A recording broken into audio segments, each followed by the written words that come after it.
আসসালামু আলাইকুম। কেমন আছেন সকল প্রবাসী ও ভাই বোনেরা? জানি না ইদানিং আপনারা হয়তো ভালো নাই, কারণ বাংলাদেশের পরিস্থিতি ভালো না। ভাই আজ 3টা দিন ভাই পরিবারের সাথে কথা বলতে পারি না। কি বলবো ভাই, অনেক কষ্ট লাগে। এমনকি ভাই নেটওয়ার্ক স্লো করে দিচ্ছে।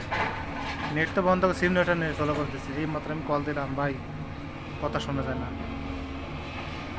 আল্লাহ, ভাই রাত হলে নেটে মাঝে মাঝে দেখি, এখান থেকে দেখা যায় ওয়াইফাই লাইনে আমরা যারা প্রবাসে আছি ওয়াইফাই চালাই তো দেখা যায়।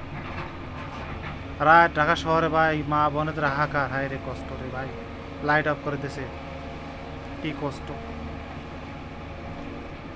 মা বোন তোমাদের সবাইকে জানাই সালাম।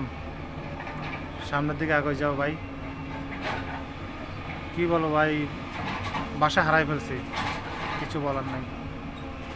তবে একটা কথা ভাই, শেষ একটা কথা বলি, আপনারা কেউ ব্যাংকে টাকা দেবেন না।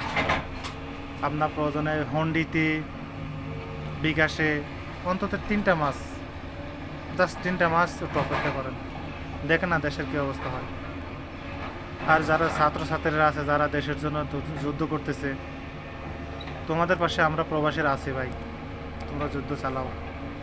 কি বলবো, আর কিছু বলার নাই। এখানে কোনো আমলিগ বিএনপি বলে কোনো কথা নাই, বাস ছাত্র। আমি একটা ছাত্র, তারও একটা ছাত্র।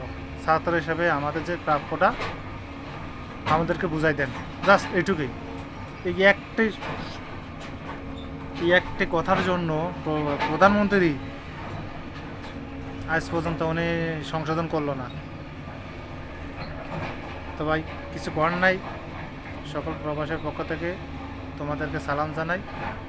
ভালো থাকবে। আল্লাহ হাফেজ।